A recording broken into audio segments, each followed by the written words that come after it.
तर पंतप्रधानांच्या अध्यक्षतेखाली सुरक्षाविषयक मंत्रिमंडळ समितीची बैठक पार पडली। बैठकीत सध्याच्या वैश्विक स्थितीवर चर्चा करण्यात आली। लोकांवर मध्य पूर्वेतील स्थितीचा परिणाम होऊ नये यावर चर्चा करण्यात आली। पीएनजी गॅसच्या विस्तारासंबंधित बैठकीमध्ये निर्देश देखील देण्यात आलेले आहेत। तर संविधान बचावाच्या घोषणा देणाऱ्यांचा खरा चेहरा समोर आलाय असं चित्रा वाघ यांनी म्हटलंय। काँग्रेसकडून वारंवार संविधानाचा अपमान होत असल्याचं चित्रा वाघ यांनी म्हटलेलं आहे। हा आहे राहुल गांधींचा खरा चेहरा। संविधान हातात घेऊन फिरायचं, संविधान बचावच्या घोषणा द्यायच्या आणि प्रत्यक्षात मात्र वारंवार संविधानाचा अपमान करायचा। आणीबाणी लादणाऱ्या या काँग्रेसकडून अपेक्षा संविधानाच्या सन्मानाची तरी काय ठेवायची। आज संविधान पायदळी फेकण्याच्या घटनेतून त्यांच्या मनात संविधानाबद्दल किती आदर आहे हे पुन्हा एकदा संपूर्ण देशाने पाहिलंय।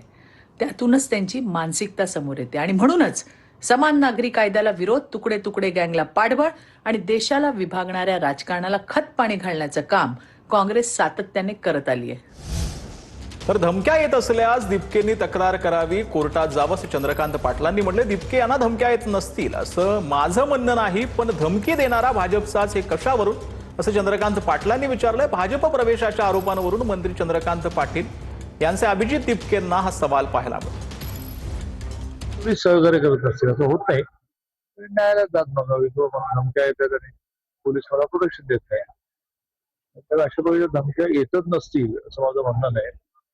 बऱ्याच वेळा त्या म्हणजे त्या बीजेपी कडून येतात, तर फोनवरून म्हणून म्हणणारा म्हणू शकतो ना काँग्रेसवर असून मी बीजेपीचा ऑफिस बरोबर बोलतोय, मग लगेच तो बीजेपीचा असं कसं काय। आरोप प्रत्यारोपाच्या ऐवजी ते सिद्ध करण्याची व्यवस्था आता सगळ्या आंदोलनकर्त्यांनी उभी केली।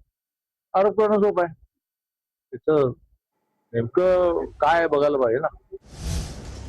राहुल गांधींना बोलण्यापासून रोखलं हे चुकीचं असल्याचं शत्रुघ्न सिन्हांनी म्हटलं। पंतप्रधान किंवा गृहमंत्री बोलत असते तर तुम्ही त्यांना थांबवलं असतं का असा सवाल शत्रुघ्न सिन्हांनी केला। सभागृहात असं घडायला नको होतं असं शत्रुघ्न सिन्हांनी म्हटलं। शत्रुघ्न सिन्हा यांची भाजपवर टीका पाहायला मिळाली।